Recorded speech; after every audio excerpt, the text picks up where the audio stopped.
ये जो चैप्टर है, चैप्टर 5A, इसके आखिर में जो प्रश्नावली दी गई है, आपको इनके उत्तर आने चाहिए। जैसे पहला है सांख्यिकी माध्य क्या है, एक अच्छे माध्य के कार्य, उद्देश्य और विशेषताएं बताइए। वैसे तो आपको चैप्टर में पढ़ाने के दौरान इनके नोट्स मैंने बताए हैं, बनवाए हैं, लेकिन आप देखिए कि क्या आपने अपने नोट्स में इन्हें शामिल कर रखा है। अगर नहीं तो आपको इसे लिखने की ज़रूरत है। माध्य कितने प्रकार के होते हैं? 2 तरह के आपने पढ़े थे, उसमें भी समांतर माध्य, उसमें भी जो डिस्क्रिप्टिव होते थे उसमें 3 तरह के थे, समांतर माध्य, मध्य का बहुलक। फिर उसमें आपको बताना होगा कि समांतर माध्य के गुण दोष और उपयोगिताएं क्या क्या हैं, तो ये भी हो गया। अलग से ये प्रश्न पूछा जाता है समांतर माध्य के गुण दोष और उपयोगिता। देखिए 96, 2000, 2012 ऐसे करके आया। प्रतिरूपक माध्य और वर्णनात्मक माध्य ये क्या होते हैं? असतत और सतत श्रेणियों की परिभाषा, इनमें अंतर भी पूछा जाता है। तो अगर आपने ये सब अपने नोट्स में शामिल कर रखे हैं तो दोबारा ज़रूरत नहीं है लिखने की, अगर नहीं तो आपको लिखना चाहिए, ठीक है। जैसे भारित माध्य क्या है या भारित समांतर माध्य क्या है, तो ये आना चाहिए। अब एक तरफ से हम सारे प्रश्नों को डिस्कस करेंगे। अगर किसी बच्चे को किसी प्रश्न में फिर भी कोई संदेह या शंका रह जाए तो कृपया आप उसे पूछ लें। मैं आप सभी से ये उम्मीद करता हूँ कि ये समस्त प्रश्न आपकी कॉपी पे लगे हुए हों। अगर आपको किसी भी प्रश्न को करने में कोई दिक्कत है, समस्या है, कोई शंका है, कोई डाउट है, तो आप मुझसे पूछने के लिए पूर्ण स्वतंत्र हैं, कभी भी पूछिए। प्रश्न संख्या 7, किसी शहर का लगातार 7 दिनों का तापक्रम 30.2 डिग्री सेल्सियस, ऐसे ही 30.4 डिग्री सेल्सियस और दिया गया है। तो ये 7 दिनों का तापमान है। आपसे कहा गया है कि आप वहाँ के तापक्रम का समांतर माध्य निकालिए। तो ये दरअसल व्यक्तिगत श्रेणी है, और व्यक्तिगत श्रेणियों में आपको पता है फार्मूला क्या होता है समांतर माध्य का। समांतर माध्य का फार्मूला होता है सिग्मा x अपॉन n। यहाँ सिग्मा x का मतलब होता है पदों का योग। ये सब पद दिए गए हैं, इनको जोड़ लीजिए। और n का मतलब होता है पदों की संख्या। संख्या यहाँ पर 7 दी गई है। इस तरह से जो आएगा वो होगा समांतर माध्य इन पदों का, और ये पद हैं तापमान का। तो औसत तापक्रम पूछा है इन्होंने, तो आप निकालेंगे वो आंसर 29 डिग्री सेल्सियस आएगा। मुझे लगता है कि आप इस फार्मूले से कैसे करना है समझ चुके हैं। प्रश्न संख्या 8 की बात करते हैं। प्रश्न संख्या 8 में कक्षा 12 के कुछ छात्रों की ऊंचाई दी गई है और ऊंचाई का समांतर माध्य ज्ञात करना है। तो जो ऊंचाई दी गई है, इन ऊंचाइयों के आगे छात्रों की संख्या दी गई है। इसका तात्पर्य यह है कि 1.5 ऊंचाई के जो 1.5 मीटर ऊंचाई के जो विद्यार्थी हैं वो 5 हैं, और ऐसे ही अलग अलग ऊंचाइयों के जो विद्यार्थी हैं वो दिए गए हैं। तो ये यहाँ पर x हैं और ये इनकी फ्रीक्वेंसीज़ हैं। ये दरअसल बारंबारता श्रेणी है, इसे बारंबारता बंटन भी बोलते हैं। अंग्रेज़ी में इसे फ्रीक्वेंसी डिस्ट्रीब्यूशन बोला जाता है, ठीक है। ये आपको पहले भी बताया जा चुका है, मैं सिर्फ एक रिवीजन करवा रहा हूँ। अब सवाल ये है कि अगर इसे करना हो तो कैसे करेंगे। तो इसके लिए मैंने आपको बताया था, एक बार फिर से रिपीट कर रहा हूँ, ध्यान से सुन लीजिए। आपको सबसे पहले जो काम करना है वो x लिखने होंगे। जितने भी पद यहाँ दिए गए हैं, हाइट जो दी गई है वो लिखेंगे, मीटर्स में दी गई हैं तो ब्रैकेट में लिखते हैं इन मीटर्स, ठीक है। और इसके बाद में फिर आप आगे फ्रीक्वेंसीज़ लिखेंगे इनकी, और फ्रीक्वेंसीज़ लिखने के बाद आप fx करेंगे। fx करने के बाद आप इनके सिग्मा fx करेंगे, यानी कि दिस इनटू दिस जो भी आएगा वो यहाँ पे आप लिखते चले जाएंगे। इनको जोड़ेंगे तो सिग्मा fx आएगा। और जो f दिए गए होते हैं फ्रीक्वेंसीज़, इनको जोड़ते हैं तो इसको n बोलते हैं। n की जो भी वैल्यू आएगी वो, अगर आपको समांतर माध्य निकालना है तो उसका फार्मूला होगा क्या, सिग्मा fx अपॉन n। तो जो भी सिग्मा fx की वैल्यू आपने निकाली है और जो n की वैल्यू आपने बारंबारताओं को जोड़ के निकाली यहाँ तक नीचे तक, वो आप यहाँ पे रखेंगे और इस तरह से आपका आंसर आ जाएगा। ये मैं बात कर रहा था इस समय क्वेश्चन नंबर 8 की, और मुझे लगता है कि आप लोग तरीका समझ चुके होंगे। देखिए एक टीचर जो होता है वो आपको अगर आप शिष्य हैं तो आपको सिर्फ ये बताता है कि this is the way where you are suppose to go, and this is the way to go, this is the way to walk. How to walk is supposed to be told by the teacher. Now the students is supposed to walk. He or she is supposed to try to follow that particular methodology to walk, right? So here you are supposed to walk in question number 8. Now question number 9. ये basically यहाँ classes दिए गए हैं, ये class intervals हैं, इनमें आपको mid values निकालनी होती हैं। दरअसल ये आपका कंटिन्यूअस सीरीज़ है, इसे क्या बोलते हैं? कंटिन्यूअस सीरीज़, ठीक है। और कंटिन्यूअस सीरीज़ में आपको केवल एक कॉलम और बढ़ाना पड़ता है, वो भी मैं आपको बताता हूँ। क्वेश्चन नंबर 9 कैसे करेंगे। क्वेश्चन नंबर 9 करने के लिए आपको सबसे पहले जो क्लास इंटरवल दिए गए हैं वो क्लास इंटरवल आप यहाँ पे लिख लेंगे। जो भी क्लास मान लिया 0 से 10, 10 से 20, 20 से 30 ऐसे क्लासेस दिए गए हैं। फिर आपको इनकी मिड वैल्यूज़ निकालनी होंगी, इन्हीं को आप x मानते हैं। और ये मिड वैल्यूज़ निकालना बहुत आसान है। निम्न सीमा lower limit plus upper limit upon 2, तो 0 प्लस 10 बटे 2 करेंगे तो आएगा 5। फिर lower limit plus upper limit upon 2, तो 10 प्लस 20 बटे 2 करेंगे तो 30 बटे 2 यानी कि 15 आ जाएगा। और मिड वैल्यू का मतलब भी होता है 0 और 10 के बीच की संख्या, तो 0 और 10 के बीच में 5 ही आता है, 10 और 20 के बीच में 15 आएगा, बिल्कुल बीच में 20 से 30 के बीच में अगर देखेंगे तो 25 आता ही है। और अगर आप तरीका निकालें तो तरीका क्या होता है? तरीका वही होता है मिड वैल्यू निकालने का, lower limit plus upper limit upon 2, ये इसका फार्मूला है जिसके तहत आपने ये निकाला है। फिर इसके आगे आप इनकी फ्रिक्वेंसीज़ लिखेंगे और फिर आप fx करेंगे। fx means x into F, और जो आएगा यहाँ पे उसका सिग्मा fx निकालेंगे। और यहाँ जो आपकी फ्रिक्वेंसीज़ दी गई हैं इनका टोटल करेंगे, इसे आप सिग्मा f बोल सकते हैं या आप n भी बोल सकते हैं, ठीक है। फिर आपका वही फार्मूला होगा सिग्मा fx अपॉन n, और ऐसा करके आप निकाल लेंगे समांतर माध्य। कि मैंने रिवीजन कराया है कि क्वेश्चन नंबर 9 को कैसे करेंगे। ये क्वेश्चन नंबर 7, 8, 9 क्रमशः इंडिविजुअल सीरीज़, डिस्क्रीट सीरीज़ इसे बोलते हैं, या फ्रीक्वेंसी डिस्ट्रीब्यूशन सीरीज़ भी बोलते हैं। जहाँ पे केवल पद बारंबारता होते हैं उन्हें डिस्क्रीट सीरीज़ भी बोला जाता है, ठीक है। और इसको कंटिन्यूअस सीरीज़ बोला जाता है। तो पहले तो आपने इन तीनों प्रश्नों में जान लिया डायरेक्ट मेथड से कैसे करते हैं, ठीक है। अब क्वेश्चन नंबर 9 जो है, क्वेश्चन नंबर जो 10 है, ये अभी जैसे मैंने 9 बताया वैसे ही आपको करना है। इसमें सबसे पहले आपको मिड वैल्यूज़ निकालनी है जिन्हें x माना जाएगा। और मिड वैल्यू निकालने का फार्मूला अभी जो बताया था वो क्या था, किसी को याद आया? L1 प्लस L2 अपॉन 2, ऐसा करके मिड वैल्यूज़ निकलता है, ठीक है। और इसे आप x मानेंगे और उसके आगे फ्रीक्वेंसीज़ इनकी दी ही गई हैं, fx करेंगे सिग्मा fx अपॉन n, जो सिंपल अभी आपने क्वेश्चन नंबर 9 में देखा। क्वेश्चन नंबर 11 की हम बात कर लें। क्वेश्चन नंबर 11 में इन्होंने कहा है अंक से कम। अब अगर ऐसा कहीं पे दिया गया है तो क्या करते हैं? क्वेश्चन नंबर 11 में जो यहाँ पर दिया गया है अंक से कम, इसको आपको बदलना होगा।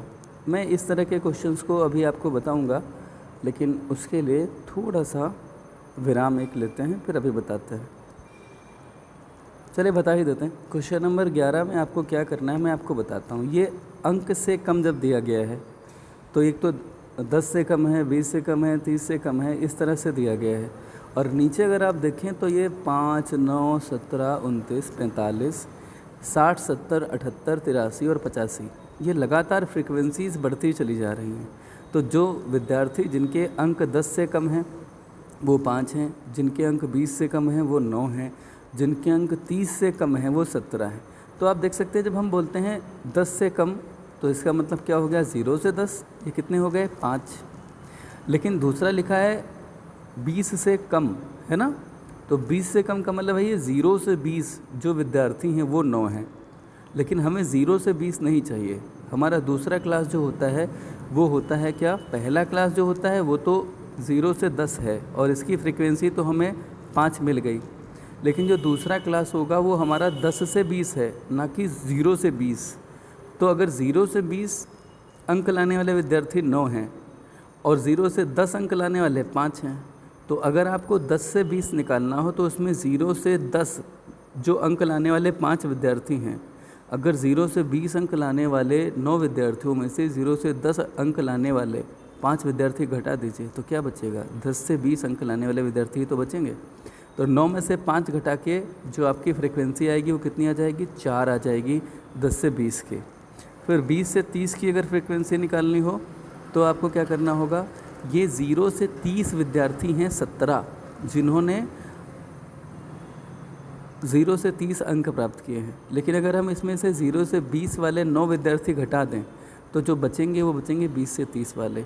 17 में से 9 घटाने पर क्या आएगा, 17 में से 9 घटाने पर आ जाएगा कितना, 8। तो 17 माइनस 9 कीजिए तो आ जाएगा 8। अब 30 से 40 अगर निकालना हो तो क्या करना होगा, 29 माइनस 17 करना होगा। ठीक है, 29 माइनस 17 जब आप करेंगे तो कितना आ जाएगा, 29 माइनस 17 का मतलब होता है यहाँ पे जब आप घटाएंगे तो ये 12 आ जाएगा। इसी तरह से आप हर क्लास की 40 से 50 की अगर निकालेंगे तो 45 माइनस 29 करेंगे, 50 से 60 की निकालेंगे तो 60 माइनस 45 करेंगे, 78 70 माइनस 60, 78 माइनस 70। इस तरह से आपका जो लास्ट क्लास होगा 90 से 100 उसकी बताइए कितनी आनी चाहिए, 85 में से 83 घटा के 2 आएगी। तो इतना जब आप कर लेंगे तो ये आपकी सही से क्लास इंटरवल बन गई और ये क्यूमुलेटिव फ्रीक्वेंसीज़ थी, ये आपको फ्रीक्वेंसीज़ मिल गई। अब आपको अगले स्टेप में क्या करना पड़ेगा, ये जो क्लासेस हैं इनकी मिड वैल्यूज़ निकालनी पड़ेंगी। 0 से 10 की मिड वैल्यू आपको पता है 5 होती है, 10 से 20 की 15 होती है, ऐसे ही 25 होगी, 35 होगी, 45 होगी, लास्ट में क्या होगी, 95 होगी। इनके आगे की फ्रीक्वेंसीज़ आप निकाल ही चुके हैं। मिड वैल्यूज़ को x मानते हैं। अब आपको x पता है, f पता है, तो अगला कॉलम क्या बनाएंगे, fx। उनका जो भी मल्टीप्लिकेशन के बाद सिग्मा fx आएगा, उसको जो फ्रीक्वेंसीज़ आपने निकाली है इनका टोटल करेंगे जिसे n बोलते हैं। और मैं आपको बता दूं कि ये जो n आएगा इनका टोटल वो उतना ही होगा जो लास्ट वाली क्यूमुलेटिव फ्रीक्वेंसी 85 थी, इससे ज़्यादा नहीं आएगा। अगर इससे ज़्यादा आए तो जान लीजिए कि आपने फ्रीक्वेंसी क्यूमुलेटिव फ्रीक्वेंसी से फ्रीक्वेंसी निकालने में कुछ गलती कर दी है। ठीक है, तो इसे आप ध्यान से करेंगे। इसके बाद में जो 12वां सवाल है ये फिर से एक इंडिविजुअल सीरीज़ का है, वैसा ही जैसा अभी मैंने आपको बताया था। सिंपली जोड़ लीजिए और इनकी संख्या देख लीजिए, सिग्मा x अपॉन n का फार्मूला लगेगा। 13वां सवाल जो है ये भी डिस्क्रीट सीरीज़ है, इसमें f(x) दिए गए हैं और f दिए गए हैं। अगला कॉलम एक fx बनाना है, फिर सिग्मा fx अपॉन n करके समांतर माध्य निकाल लेंगे। 14वां सवाल सिंपल सवाल है क्लास इंटरवल का, कंटिन्यूअस सीरीज़ का। 15वां सवाल थोड़ा सा समझ लीजिए, इसमें महीने जनवरी फरवरी नाम दिए गए हैं और वर्षा दी गई है। ये कौन सी सीरीज़ है, कोई बता सकता है?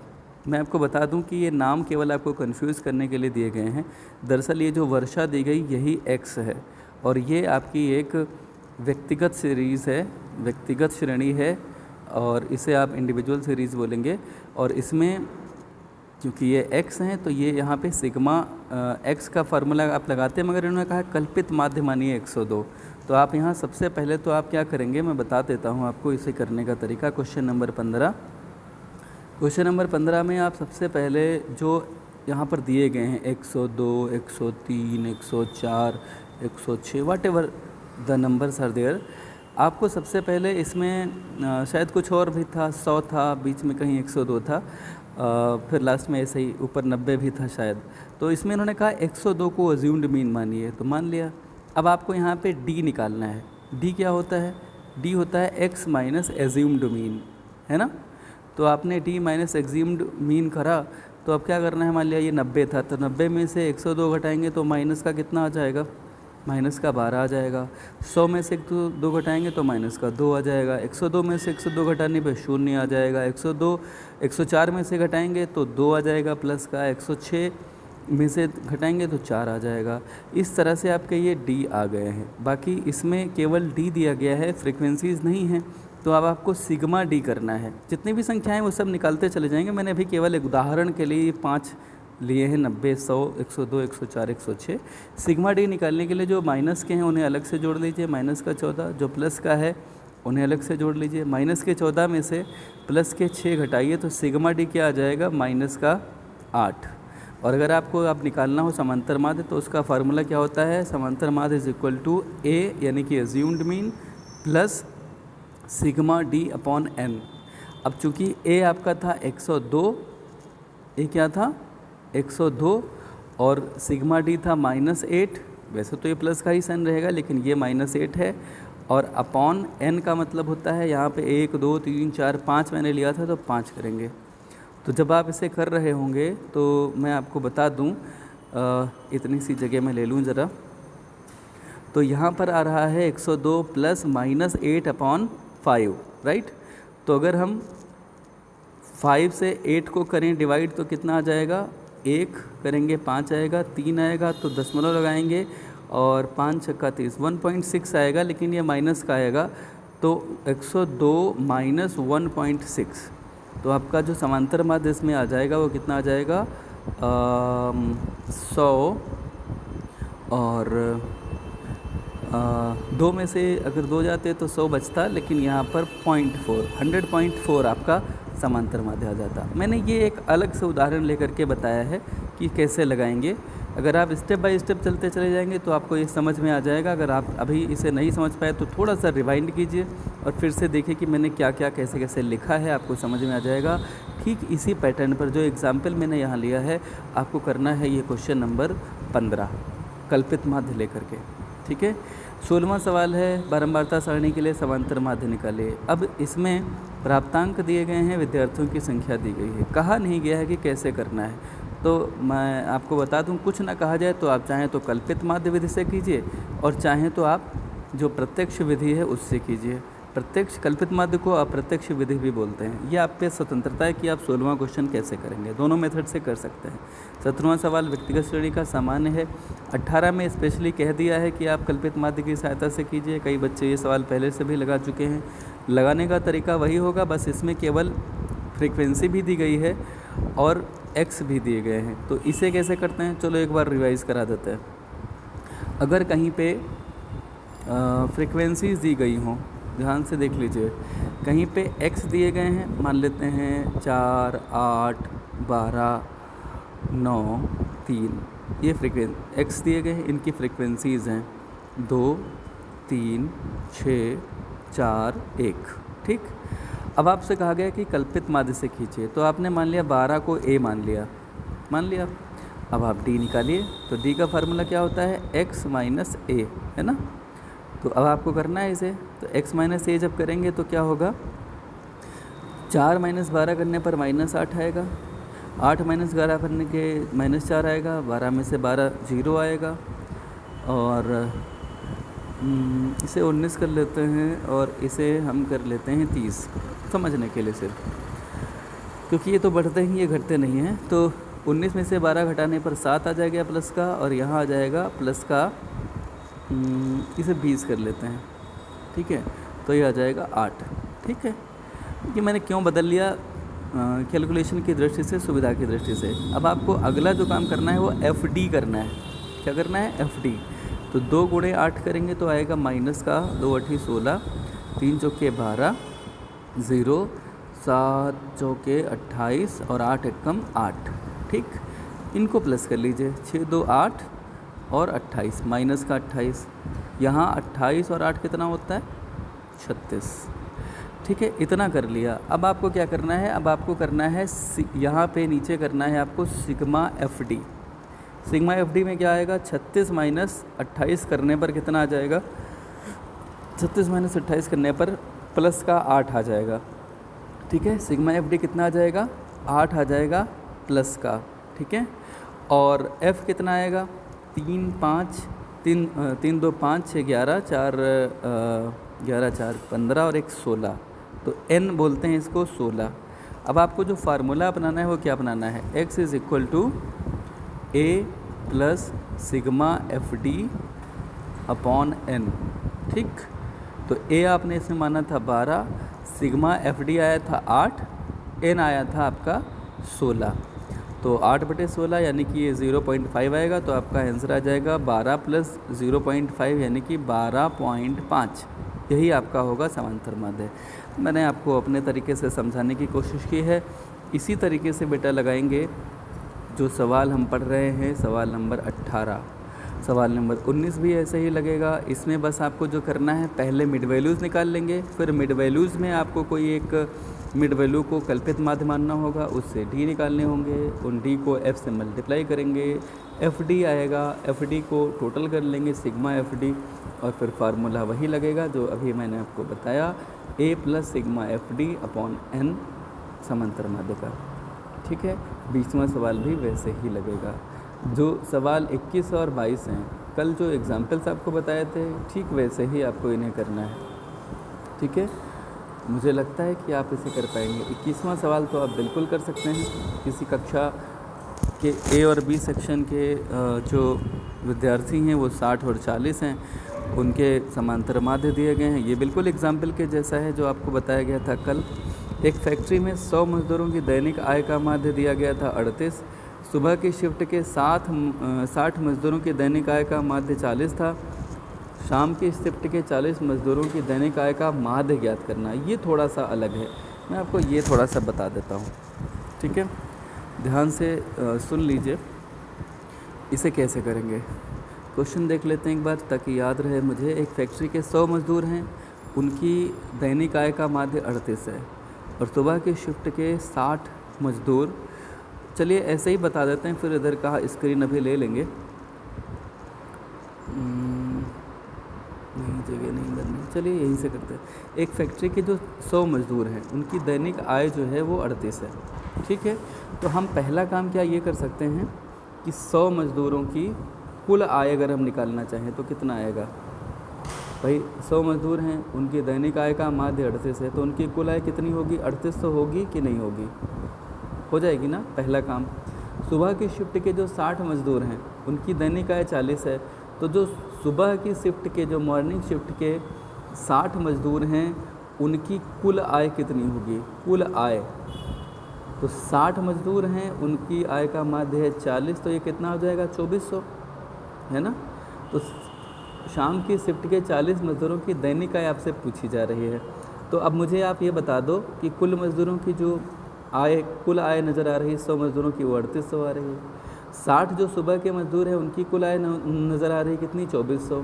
तो जो बाकी के 40 मज़दूर बचे हैं शाम वाले, उनकी कुल आय कितनी होनी चाहिए। कुल आय है 100 की 3800, 60 की कुल आय 2400 है, तो शाम के 40 वालों की आय कितनी होनी चाहिए, 3800 माइनस 2400 करो, कितना आएगा, 3800 माइनस 2400 करने पर ये आपका आ जाएगा कितना, 1400।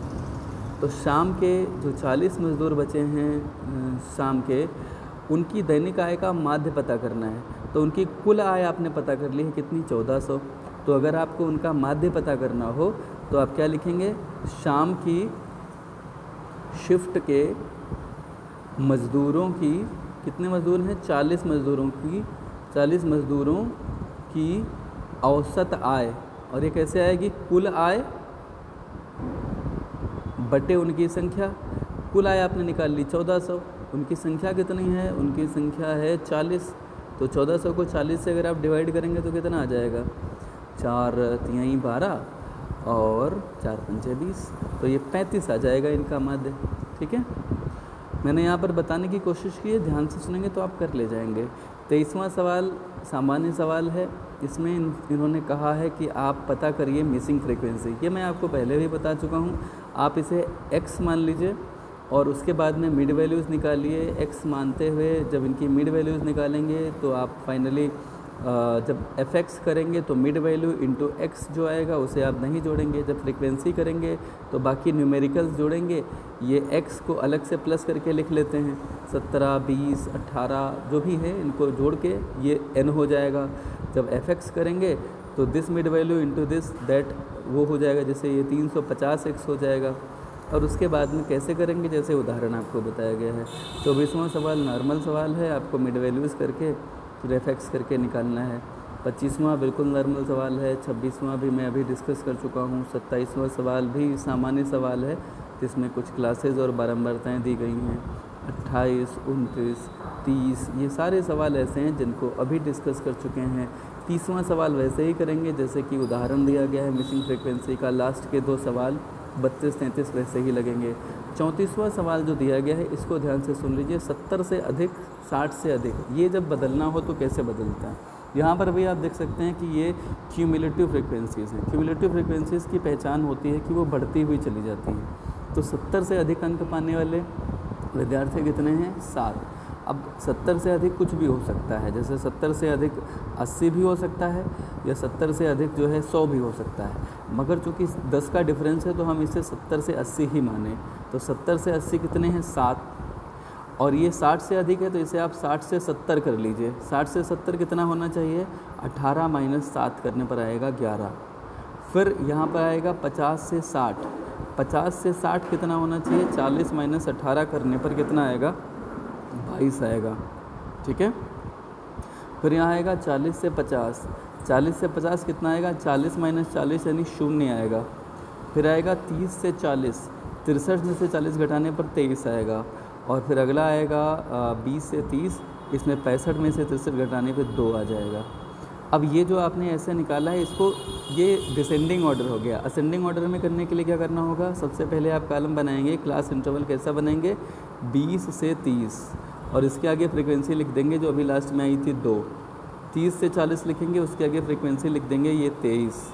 और फिर ऐसे ही 30 से 40 लिखेंगे, 30 से 40 हो गया था। 40 से 50 लिखेंगे 0। 50 से 60 22। इस तरह से लिख लेंगे। अब आपके सामने ये नॉर्मल सवाल हो गया है और इसे कर लेना है। 35वां सवाल मिसिंग फ्रीक्वेंसी का है। यहाँ x मिसिंग है, इसे कैसे करना होगा? मैं थोड़ा सा आपको आइडिया देता हूँ, ध्यान से सुन लीजिए, शायद आपको समझ में आ जाए। आपको सबसे पहले x लिखने हैं, 0 1, ये x ही मान लीजिए, 3 4 5। इनके आगे जो इनकी फ्रीक्वेंसीज़ हैं 46 76 38 25 10 5। अब आपको fx करना है, तो ये 0 था, 46 का 0 आ जाएगा। 1 इंटू 76 76 आ जाएगा। x इंटू 38 38 x आएगा। इसे आप थोड़ा सा अलग लिख सकते हैं, या इसे आप अलग इंक से लिख लें या अंडरलाइन कर लें, कि ये पता चले कि इसे जोड़ना नहीं है जब आप fx करेंगे। 25 गुणे 3 करने पर 75 आता है, 10 गुणे 4 करने पर 40 आता है, और 5 25 आएगा। इनको आप जोड़ लीजिए, तो 0 76 75 और 75 75 150 होता है, 151 हो गया, 151 और 40 191 हो गया, और 25 जोड़ेंगे तो ये 224 हो गया, और प्लस 38 x हो गया। जोड़ने का आपका अपना तरीका होना चाहिए, मैंने जहाँ जैसे भी जोड़ा हो। 224 प्लस 38 x हो गया। इसे आप f को जब जोड़ेंगे तो सिग्मा f बोलें या n बोलें। इसमें आपको 46 जोड़ना है, 6 जोड़ना है, 38 जोड़ना है। ठीक है। और क्या बोलते हैं इसे,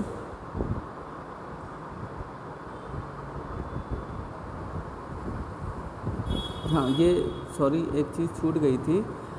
0 को 46 से करेंगे, 1 से 6 का करेंगे, और ये 38 था, हाँ तो इसको 38 x हम लिख चुके हैं। ठीक है ठीक है। इसे जोड़ना है तो जो भी संख्या आएगी वो n में आप इसे जोड़ लेंगे। जैसे 46 और 6, ये 46 और 6 था, नहीं 76 था, सॉरी 46 76 38 25 10 5। हाँ तो 6 6 12 12 और 8 20 20 5 25 25 और 5 30 हासिल है, 3 3 4 7 7 7 14 14 और 3 17 3 20, ये 200 आएगा। n आपका 200 हो गया। अब इसे अगर आपको करना है तो कैसे करेंगे? देखो इसे करने का जो सिंपल तरीका है वही अपनाएंगे। फार्मूला क्या होता है? समांतर माध्य is equal to sigma fx upon n। तो हमें पता है कि ये कितना है, 1.46। सिग्मा fx आपने निकाला 224 प्लस 38x, और n निकाला 200। अब आपको क्या इसे सॉल्व करना नहीं आता है? नहीं आएगा। अगर आता है तो करिए, नहीं आएगा तो पूछिएगा। तो इस तरह से मैंने आपको ये पूरी एक्सरसाइज बताई कि कैसे सॉल्व करेंगे। अगर किसी भी विद्यार्थी को इसमें किसी भी क्वेश्चन पे कहीं कोई दिक्कत होती है तो कृपया हमसे पूछेंगे, कोई संकोच ना करें पूछने पे। आपका बहुत बहुत धन्यवाद।